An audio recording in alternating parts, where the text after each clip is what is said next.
Nabi sallallahu alaihi wasallam ya karbi bakuncin wata mata da ita da ɗanta. Wannan mata da ta zo ta musulunta da ita da ɗanta wani ɗan saurayi.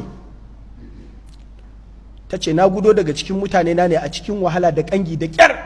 Na zo na yi imani da kai kuma ni kaɗai ce, amma akwai wahala da tasku da na tsallaka kafin Allah ya kawo ni nan. Na yi imani. Sai annabi sallallahu alaihi wasallam ya bata ɗaki cikin inda yake tara mata wanda suka yi imani.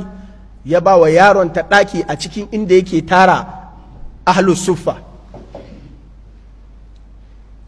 Ya ce ana nan sai mummunan yanayi na Madina sai sa wannan yaro ya kamu da masassara da ya kasa karko sai faɗi ya mutu.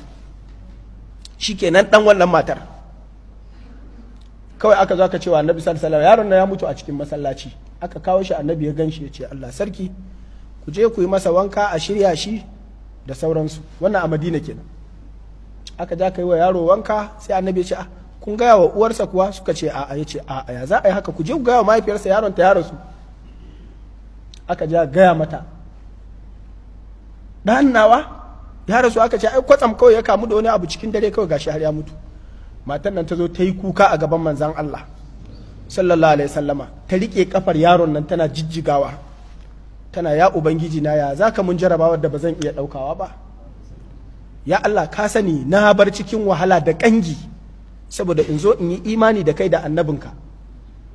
Ya Allah karka jarrabe ni da jarabawar da ba zan iya daukawa ba. Wannan yaron shine raina, wannan yaron shine zaman lafiyata. Idan ka dauki wannan yaro ya ubangiji, to ka dora mun jarabawar da shi kan ba zan iya daukawa ba. Duk jarabawa da ka dora mun akan imani na iya tsallakewa, wannan kan ba zan iya ba. Tausayin da manzon Allah sallallahu alaihi wasallama ya ji na wannan matar, da albarkacin wannan tausayin nasa na rahmatan lil alamin, sai Allah ya nuna wa duniya cewa albarkacin annabi sallallahu alaihi wasallama da wannan matar ta yi imani da shi, don manzon Allah sallallahu alaihi wasallama ya faranta mata rai. Wallahi sai Allah ya sa wannan yaron ya tashi. Tana jijjiga shi kawai sai kafarsa ta fara motsi, kawai sai yaro ya tashi ya zauna. Manzo Allah ce tashi ka je ka ci gaba da harkokinka. Anas ɗin Malik ya ce wannan yaro ya rayu har annabi sallallahu alaihi wasallam ya bar duniya yana nan.